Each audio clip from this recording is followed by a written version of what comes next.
안녕하세요. 김성길 목사와 함께하는 GTS 말씀 묵상 시간입니다.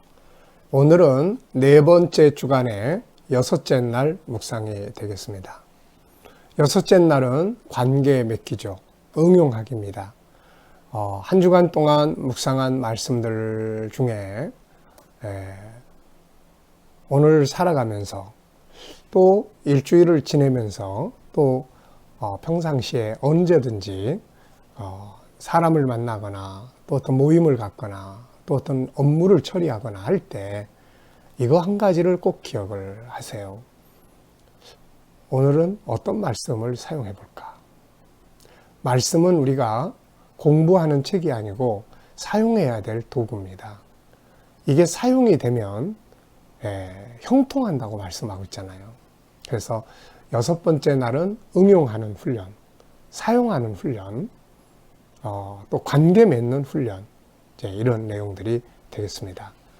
자, 이 시간에 이제 우리가 한 주간 동안 같은 본문을 계속 묵상해 왔으니까 어느 정도 이제 내용이 우리 안에 입력되었으리라고 생각을 합니다.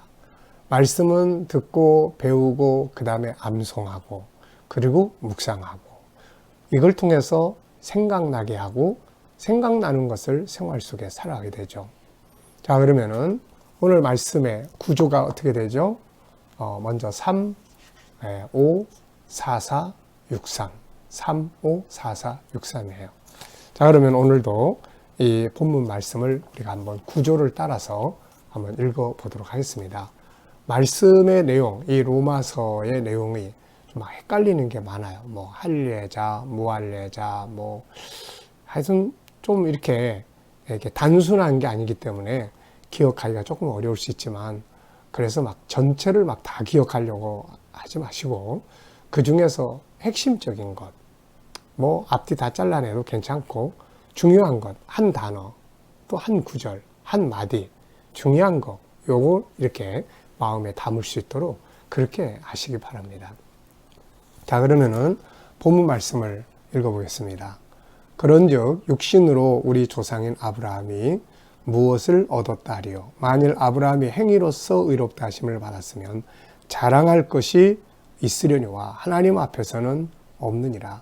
성경이 무엇을 말하느냐? 아브라함이 하나님을 믿음에 그것이 그에게 의로 여겨진 바 되었느니라.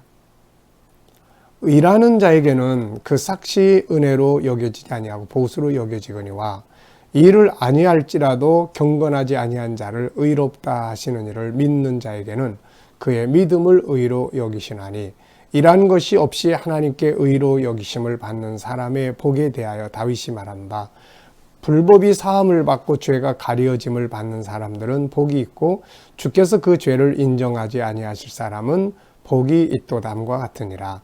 그런즉 이 복이 할례자에게냐 혹은 무할례자에게도냐 무릇 우리가 말하기를 아브라함에게는 그 믿음이 의로 여겨졌다 하노라. 그런즉 그것이 어떻게 여겨졌느냐? 할례시냐 무할례시냐? 할례시가 아니라 무할례시니라. 그가 할례의 표를 받은 것은 무할례시의 믿음으로 된 의를 인친 것이니 이는 무할례자로서 믿는 모든 자의 조상이 되어 그들도 의로 여기심을 얻게 하려 함이라. 또한 할례자의 조상이 되었나니 곧 할례 받을 자에게뿐 아니라 우리 조상 아브라함이 무할례 시에 가졌던 믿음의 자취를 따르는 자들에게도 그러하니라. 아브라함이나 그 후손에게 세상의 상속자가 되리라고 하신 언약은 율법으로 말미암은 것이 아니요 오직 믿음의 의로 말미암은 것이니라. 만일 율법에 속한 자들의 상속자이면 믿음은 헛것이 되고 약속은 파기되었느니라. 율법은 진노를 이루게 하나니 율법이 없는 곳에는 범법함도 없느니라. 그러므로 상속자가 되는 그것이 은혜에 속하기 위하여 믿음으로 되나니 이는 그 약속을 모든 후손에게 굳게 하려 하심이라. 율법에 속한 자에게뿐 아니라 아브라함의 믿음에 속한 자에게도 그러하니 아브라함은 모든 사람의 조상이라. 기록된 바 내가 너를 많은 민족의 조상으로 세웠다 하심과 같으니 그가 믿은 바 하나님은 죽은 자를 살리시며 없는 것을 있는 것으로 부르시는 이시니라. 아브라함이 바랄 수 없는 중에 바라고 믿었으니 이는 내 후손이 이가 되리라 하신 말씀대로 많은 민족의 조상이 되게 하려 하심이라. 그가 100세나 되어 자기 몸이 죽은 것 같고 사라의 태가 죽은 것 같음을 알고도 믿음이 약하여지지 아니하고 믿음이 없어 하나님의 약속을 의심하지 않고 믿음으로 견고하여져서 하나님께 영광을 돌리며 약속하신 그것을 또한 능히 이루실 줄을 확신하였으니 그러므로 그것이 그에게 의로 여겨졌느니라. 그에게 의로 여겨졌다 기록된 것은 아브라함만 위한 것이 아니요 의로 여기심을 받을 우리도 위함이니 곧 예수 우리 주를 죽은 자 가운데서 살리신 이를 믿는 자니라. 예수는 우리가 범죄한 것 때문에 내줌이 되고 또한 우리를 의롭다 하시기 위하여 살아나셨느니라. 아멘. 자, 354463 앞에 3에서 기억에 남는 건 뭐가 있습니까? 앞에 3 세 구절. 네. 그 다음에 뒤에 5 구절에는 뭐가 남습니까? 일하지 않은 자에게는 삭시 보수가 되지만 일하지 않는 자에게는 일하지 않고 또 경건하지 않은 자들에게 하나님을 믿는 그 믿음을 의로 여겨주신다. 그 다음에 이제 뒤에 4는 뭐가 기억 남으신가요? 다른 거 다 잊어버리더라도 상속자가 되는 방법은 믿음으로 되는 거다. 이거 하나만 기억하셔도 아주 좋은 거죠. 잘 하시는 거예요. 그 다음에 이제 뒤에 6, 3은, 이제 6은 뭡니까? 6은 아브라함의 믿음이에요. 그 중에서 아브라함의 믿음이 여러 가지로 나타나는데 그 중에서 제일 기억에 남는 건 뭐예요? 바랄 수 없는 중에 바라고 믿었다. 이 말씀 하나만 기억해도 이게 마음의 생각 속에 새겨지면 얼마나 좋아요. 그 다음에 맨 마지막 구절에서는 뭐가 세 구절인데 기억에 남습니까? 우리의 죄를 인하여 예수님이 십자가에 죽으시고 우리를 의롭다 하시기 위해서 부활하셨다. 자, 우리가 지금 이 내용을 구조를 6개로 나눴어요. 근데 예를 들어서 구조 하나에 한 내용씩만 암송을 해도 6개를 암송하는 거예요. 6개. 이게 얼마나 중요한 겁니까? 자, 앞에 세 구절에서 뭐가 기억나세요? 하나. 그 다음에 뒤에 5 구절에서 뭐 생각납니까? 하나. 그 다음에 넷에서 뭐가 기억나시나요? 그리고 6에서 뭐가 기억납니까? 그 다음에 3에서 뭐 기억납니까? 네. 그러면 그 기억나는 걸 한 번쯤 이렇게 쭉 생각을 해보세요. 그리고 그 단어나 내용. 의인이면 의에 대해서 깊이 묵상을 해보세요. 의인은 뭘까? 나는 이 의를 잘 사용하고 있나? 네. 또 바랄 수 없는 중에 바라고 믿었다. 나는 뭘 바라고 믿고 있는가? 그래서 단어 하나, 내용 하나를 그냥 스쳐가지 말고 거기다가 질문을 하세요. 질문. 왜? 어떻게? 무엇? 네. 그러면은 그 단어 하나 속에, 문장 하나 속에 들어있는 또 다른 의미들을 많이 깨닫게 돼요. 묵상이 이제 점점 깊어지는 거죠, 이게. 그래서 전체를 다 외우면 좋지만 그렇지 않을 때는 이렇게 한 단락에 한 단어나 한 내용만 기억하고 그 다음에 그 내용을 이렇게 계속 묵상을 해보세요. 아브라함 어떻게 그런 믿음을 가졌나? 그 믿음의 결과는 뭘까? 이제 이런 질문들을 그 단어 앞에다가 한번 해보시는 거죠. 자, 그러면은 6째 날 정리를 해보겠습니다. 본문에서 오늘 느끼는 것. 네, 저는 4가지가 이번 이 본문에서 매일 이렇게 가장 핵심적으로 다가옵니다. 첫째는 하나님은 믿음을 그의 의로 여긴다. 행위로 의롭게 여긴다가 아니라 믿음을, 하나님 믿으면, 예수님 믿으면 그걸 우리의 의로 인정을 해 주신다는 거죠. 두 번째는 상속자가 되는 방법. 역시 믿음으로 의롭게 되는 길. 세 번째는 아브라함의 믿음. 네 번째는 마지막 절. 참 중요한 구절이에요. 우리의 죄악됨을 인하여 예수님이 내어줌이 되고 십자가에 죽으시다는 거예요. 이거는 우리도 같이 죽은 거예요. 이걸 꼭 기억하세요. 우리도 같이 죽은 거예요. 그리고 예수님이 부활하신 건 예수님만 살아나신 게 아니라 의인된 우리도 살아난 거예요. 이거를 보여주는 의식이 뭐냐면 세례예요. 그래서 세례는 내가 예수님과 함께 죽고 그 다음에 예수님과 함께 사는 거다. 죽은 건 죄 때문 죄인이고 살아나는 건 의인이다. 그래서 이제 우리가 성도들이 의인으로서의 자부심과 확실성을 가지고 세상을 살아가는 것이 아주 중요하죠. 네. 자, 두 번째 질문이에요. 나와 관계된 건 무엇이며 관계를 맺어야 할 건 뭔가? 자, 본문 속에서 우리가 관계 있는 게 뭐가 있습니까? 또 관계가 꼭 가져야 될 게 뭐가 있나요? 하나는 믿음으로 의롭게 되는 거. 이거 정말, 이거 빠져버리면 안 돼요. 예, 우리가 요한복음 13장을 보면 예수님께서 이제 만찬 자리에서 제자들 발을 씻기잖아요. 그랬더니 베드로가 너무 황송해가지고 예수님 내 발을 씻기시면 안 됩니다. 난 그렇게 못해요. 어떻게 감히. 그럴 때 예수님이 이것을 하지 않으면 너와 난 상관이 없다. 네, 상관이 없다. 단지 뭐 봉사 차원이 아니라 어떤 그 관계죠, 관계. 믿음으로 의롭게 되는 일에 우리가 꼭 관계 없으면 안 돼요. 그래서 나도 이게 나의 믿음이 돼야 되는 거죠. 아브라함의 믿음이 아니라 나의 믿음이 돼야 되는 거예요. 자, 그 다음에는 아브라함이 가진 믿음. 이거는 우리가 꼭 본받고 배우고 실천해야 돼요. 그래서 정리해 보면 5가지예요. 죽은 자를 살리시며 없는 데서 있는 걸 부르시는 하나님으로 믿었고, 바랄 수 없는 중에 바라고 믿었고, 자기 나이가 100살, 아내 사라가 이제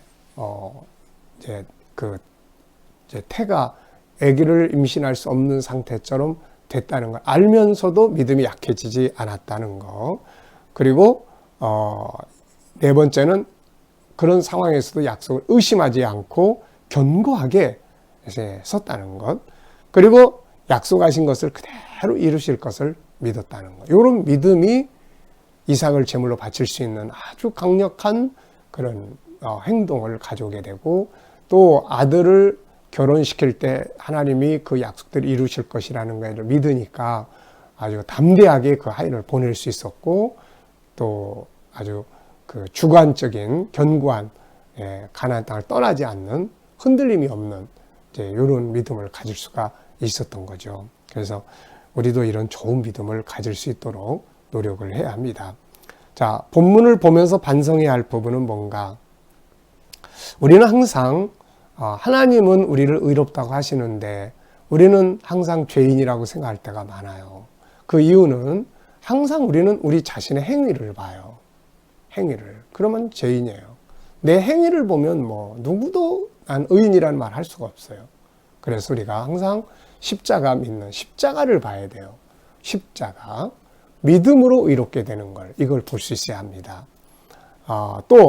아브라함은 환경과 상황의 변화가 왔을 때도 믿음에서 흔들리지 않았는데, 오늘 우리는 이렇게 환경의 변화가 좀 심할 때가 많잖아요. 환경이 좀 어려우면 믿음 생활 좀 쉬어야 되겠다 뭐 이럴 수도 있고, 또 너무 반대로 잘 되면 오히려 믿음에서 떠나버릴 경우도 있고, 환경의 영향을 너무 많이 받는 것, 이런 것들이 좀 반성해야 될 일이 아닐까 생각을 해봐요. 자, 본문을 보면서 새롭게 실천해야 될 부분. 오늘 본문을 쭉 읽어보면서 내가 좀 더 새롭게 실천해 봐야 될 부분이 있다면 뭐라고 하시겠어요? 네, 저는 믿음으로 의롭게 된 이 의를 가지고 살아가는 삶을 조금 더 힘써야 되겠다라는 생각을 해봅니다. 자, 본문을 비교할 때 잘하고 있다고 생각하는 건 뭔가? 네, 우선은 묵상 열심히 하는 거. 네, 본문 묵상 열심히 하는 거, 잘하는 것 같고요. 또 어쨌든 좀 더 나은 믿음의 자리로 나가보려고 노력하고 사는 거. 계속 이야기하잖아요. 내가 노력한다고 해서 그 노력에 의해서 의로움을 받을 정도는 아니에요. 그것도 다 믿음으로 되는 거니까요. 다만 그래도 안 하는 것보다는 그래도 반성하고 노력하면 훨씬 더 낫잖아요. 우리는 그냥 노력할 뿐입니다. 예. 오늘 우리가 결심해도 내일 못해요. 또 오늘 결심해도 여기서 결심했는데 나가면 싹 잊어버릴 때 얼마나 많아요. 그래도 괜찮아요. 왜? 우리가 의롭게 되는 건 믿음으로 되는 거니까. 하나님은 그래도 안 하는 것보다는 해보려고 결심도 해보고 하는 이런 걸 기뻐하시는 거예요. 네. 그러니까 못한다고 자꾸 자책하고 아예 안 하려고 하지 말고, 못하더라도 또 해보려고 노력하고, 이제 이런 믿음으로. 의롭게 되는 건 믿음으로 되는 거니까요. 자, 세 번째 질문이에요. 아브라함은 하나님이 자손이 하늘의 별처럼 될 것이라고 하셨을 때 믿었어요. 창세기 15장 1절부터 6절까지를 보면 이제 자식이 없어서 고민할 때 아브라함을 밖으로 데리고 나가서 네 자손이 이와 같이 될 거야 그럴 때 아브라함은 그걸 믿었다는 거죠. 나의 삶에서 하나님의 말씀을 그대로 믿고 행동하고 있는 말씀들이 있는가? 우리가 성경 속에서 영향력을 받은 말씀들이 많죠. 저도 제 인생의 터닝 포인트가 된 말씀들이 굉장히 많습니다. 뭐 천국에 대한 말씀이나 또 창세기 12장 1절로 3절에 아브라함이 주셨던 말씀이나 굉장히 많아요. 그 말씀들을 내가 깨달을 때마다 인생의 터닝 포인트가 되어왔던 거죠. 그러면서도 늘상 생각하고 사는 말씀은 세 가지 정도를 소개할 수 있어요. 그 첫째는 로마서 8장 28절이에요. 하나님을 사랑하는 자, 그 뜻대로 부르심을 입은 자들에게는 모든 것이 합력하여 선을 이루느니라. 어려운 일을 만나면 이 말씀부터 먼저 딱 생각을 해요. 아, 합력해 선을 이룬다. 그러면 희망을 갖게 되죠. 두 번째는 고린도전서 10장 13절인데 피할 길을, 시험 당할 즈음에 피할 길을 내신다. 제가 이 말씀을 보면서 아, 세상에 답은 있구나라는 걸 늘 생각했어요. 답은 있는 거구나. 피할 길은 있는 거구나. 네. 세 번째는 창세기 1장 28절인데 다스리고 정복하라 하는 말씀이에요. 이런 말씀들이 살아서 내 안에서 꿈틀대고 역사되어질 때 굉장히 많은 주의 걸었죠. 문제가 있지만 합력해 선을 이루게 될 거야. 답이 분명히 있어. 다스리라고 주신 거야. 네. 여러분들 속에서 믿고 행동하는 말씀이 많아져야 돼요. 그러면 삶이 능력 있게 되고 풍요롭게 되는 거예요. 네. 자, 그 결과는 어떻게 나타나고 있는가? 말씀은요, 이루어지는 특징이 있어요. 합력하여 선을 이룬다는 걸 믿고 행동을 하면 진짜 결과가 합력하여 선을 이루게 돼요. 나중에 보면 잘 됐어요. 네. 답은 피할 길을 주신다는 말씀 믿고 행동하면 답이 분명히 있습니다. 말씀은 이루어지는 특징이 있기 때문에 그래요. 세상 사람들의 책들은 좋은 감동도 주고 좋은 경험도 알게 하고 지식도 알게 하고 정보를 얻어요. 근데 하나님 말씀은 지식 정보가 아니고 이루어지는 능력을 가지고 있어요. 네. 자, 그래서 세상의 책들은 공부로 끝날 수 있지만 하나님 말씀은 공부로 끝나면 안 돼요. 믿고 사는 게 중요한 거죠. 자, 네 번째 질문이에요. 17절로 22절에 나타나고 있는 아브라함의 믿음을 보고 느끼는 건 뭔가? 이걸 보면서 느끼는 거는 아브라함은 하나님을 죽은 자를 살리시고 없는 데 있는 걸 부르시는 하나님. 바랄 수 없는 중에 바라고 믿고 불가능함 속에서도 그 약속이 약해지지 않고 믿음이 약해지지 않고 그 약속하신 것을 의심하지 않고 견고하게 서서 그 약속대로 반드시 이루실 것을 확신했다. 참 대단한 거예요. 환경의 변화에 그렇게 흔들리지 않는 상황이 어떻든 간에 하나님은 능히 하실 수 있어. 이 믿음 참 부러운 믿음이에요. 네. 아브라함으로부터 배워야 할 믿음의 자세는 뭔가? 아브라함의 믿음이 이렇게 본장에서는 이렇게 다양하게 소개됐는데 히브리서 11장을 가서 보면은 8절부터 17절까지를 보면 아브라함의 믿음을 세 가지로 정리를 딱 해놨어요. 하나는 하나님에 대한 신뢰예요. 갈대아 우리가 살 때 가나안 땅으로 가라 그러니까 갈 바를 알지 못하고 한 번도 안 가본 것을 하나님이 분명히 살아 역사하셔. 그리고 간 거예요. 하나님에 대한 신뢰죠. 두 번째로 나타나는 것은 천국에 대한 믿음이에요. 그래서 늘 하늘을 바라보면서 나그네처럼 살았던 거죠. 그리고 이제 17절로 19절에 보면은 그 아들 이삭을 제물로 바치라고 그럴 때 오늘 이 말씀을 인용을 했어요. 아브라함은 하나님이 죽은 자를 살려서라도 약속하신 것을 이루실 것이다. 이걸 믿었다는 거죠. 그래서 이삭을 제물로 잡으려고 했던 겁니다. 네. 참 우리가 이런 믿음, 훌륭한 믿음. 그래서 아브라함도 인간적으로 보면 실수가 여러 번 있었어요. 근데 하나님은 그 실수보다는 하나님을 향한 이런 간절한 믿음을 보시고 아브라함을 끝까지 붙들고 계셨고 도와주셨고 복을 주셨고 그의 인생을 축복하시고 함께 하셨던 것이죠. 자, 5번째입니다. 25절에서 주님이 죽으심의 이유는 무엇이며 부활하심의 이유는 뭔가? 참 중요한 내용이니까 우리가 꼭 암송하고 기억해야 돼요. 십자가는 예수님이 우리 죄를 위해 죽으셨지만 사실은 죄인인 우리가 같이 죽었어요. 같이. 이걸 믿는 거예요. 같이 죽었어요. 근데 죄인인 난 죽었잖아요. 그래서 예수님 다시 살아나셨어요. 왜 살아나셨죠? 이제 의인인 나이가 살아났다는 표시죠. 그래서 그걸 딱 보면서 예수님이 나 위해서 죽으셨어. 이것만 생각하지 말고 죄인인 내가 죽었어. 예수님과 같이. 그리고 이제는 내가 의인인 내가 산 거야. 이게 예수님 부활이야. 예수님 부활을 볼 때 나는 이제 의인인 내가 살았구나. 이걸 우리가 굉장히 강력하게 인식해야 돼요. 그래서 항상 나는 의인이야 라고 하는 자부심과 믿음 그리고 확실성을 갖는 게 아주 중요하죠. 나의 믿음이 다른 사람들에게 머무는 것에 어떤 유익이 되고 있는가? 우선 믿음은 나 자신에게 유익이 돼야 돼요. 바울사도가 3장에서 그런 질문했잖아요. 유대인의 나음이 뭐냐?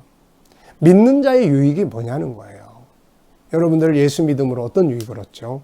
단지 피곤하고 귀찮고 막 그런 것만 느껴집니까? 아니면 예수 믿음으로 이런 유익들이 나한테 있어. 네, 저는 십자가의 피로 말미암아 내가 하행하지 못하는 것들에 대한 의롭다함을 받기 때문에 자유함의 유익이 있고 그 다음에 믿음으로 하나님 아버지라고 부를 수 있는 하나님과의 관계에 대한 유익이 있고 아버지와 관계가 있잖아요. 기도하면 들어주시고 세 번째는 천국의 기업이 주어져 있고 네 번째는 성령께서 우리 안에 오세요. 그리고 은혜와 은사를 주시고 이 말씀이 우리에게 주어져 있어요. 이 축복의 말씀이. 그리고 다양하게 때를 따라서 도우시는 하나님의 은혜들이 있어요. 이 유익이 얼마나 큽니까 이게. 그래서 신앙이 나에게 어떤 유익이 되는가를 항상 좀 점검을 해보십시오. 아무 유익이 안 된다면은 뭔가 이 유익이 그걸 찾아내야 돼요. 분명히 있거든요. 자, 그리고 이것이 이제 내가 머무는 곳에 유익이 돼야죠. 예수 열심히 믿더니 네가 예수 잘 믿으니까 야 내가 너무 편해서 좋다. 네가 예수 믿으니까 야 힘들 때 큰 위로가 된다. 야. 뭐 이런 거죠. 네. 유익을 끼쳐야 돼요. 나의 재능과 가진 것들이 다른 사람들에 머무는 것 어떤 유익을 끼치고 있는가. 신앙이든 우리의 재능이든 여러분들 잘하는 게 뭐가 있나요? 가진 게 뭐가 있나요? 배운 게 뭐가 있나요? 필요하면 또 가서 배우면 되죠. 그래서 그걸 가지고 와서 내가 머무는 곳에 도움이 되고 유익이 되는 삶이 필요합니다. 우리가 그 빌레몬서를 보면은 오네시모라는 사람이 그 빌레몬의 집에서 노예로 있었는데 뭔가 죄를 짓고 도망을 쳤잖아요. 나중에 바울을 만나서 은혜를 받고 천국 복음을 듣고 나서 그리고 난 다음에 이 오네시모가 변했어요. 그때 바울이 이런 말 했죠. 전에는 너에게 무익했지만 이제는 너와 나에게 유익한 사람이 됐다. 이게 참 좋은 말이에요. 네, 십자가의 복음, 천국 복음의 결론입니다. 무익한 사람이 변해서 유익한 사람이 됐다는 거. 네. 자, 오늘 말씀 속에 느껴지는 하나님의 마음은 뭔가? 네, 하나님이 이런 마음을 주시는 것 같아요. 너는 의인이야. 너는 의인이야. 이제 의인답게 한번 해봐. 네. 자, 질문 만들어 보겠습니다. 첫째는 아브라함이 가졌던 믿음의 내용은 무엇인가? 다시 한번 정리해 봤고요. 이런 믿음이 가져온 결과는 무엇인가? 그 결과를 또 생각을 해 봤습니다. 자, 오늘 내가 머무는 곳에 영향력을 미치기 위해 할 수 있는 일이 있다면 두 가지만 기록해 보자. 저는 첫째는 감사함으로 오늘 살자. 두 번째, 온유함으로 살자. 누구 앞에서나 다 온유하고 내가 어떤 일을 하더라도 감사함을 해보자. 네. 자, 여러분들도 한번 내가 머무는 곳에 좋은 영향을 미칠 수 있도록 할 수 있는 거, 고운 말을 쓰자. 네. 기쁘게 살자. 다 좋은 영향력이에요, 이게 다. 네. 자, 오늘도 우리 함께 묵상과 함께 좋은 하루 되시기 바랍니다. 우리 기도하고 마치겠습니다. 하나님 감사합니다. 오늘도 주신 말씀들 잘 기억하게 하시고 또 로마서 4장을 통해서 주신 말씀들을 우리 마음의 생각 속에 잘 기록하게 하여 주옵소서. 오늘도 우리 자녀들과 친척들, 이웃들 중에 믿지 않는 자들 다 주께로 돌아오게 하여 주시고, 오늘도 우리 자녀들과 성도들 머물고 행동하는 곳에 코로나 바이러스로부터 머리털 하나 상하지 않도록 지켜주시고, 저희들이 믿음으로 행동하는 곳에 직장과 사업장에서 형통하게 하시고 발전하게 하여 주옵소서. 하나님 아버지, 또 이 나라와 민족을 지켜주시고 이 땅에서 코로나 바이러스가 속히 소멸되게 하시고 또 치료제 백신들이 속히 개발되게 하여 주옵소서. 아버지 하나님, 또 세계 곳곳에 있는 선교사님들과 저들의 사역에 은혜 베풀어 주시고 환난과 핍박 속에서 믿음 지키는 성도들과 교회들을 굳게 지켜 주시옵소서. 감사하며 예수님의 이름으로 기도하옵나이다. 아멘.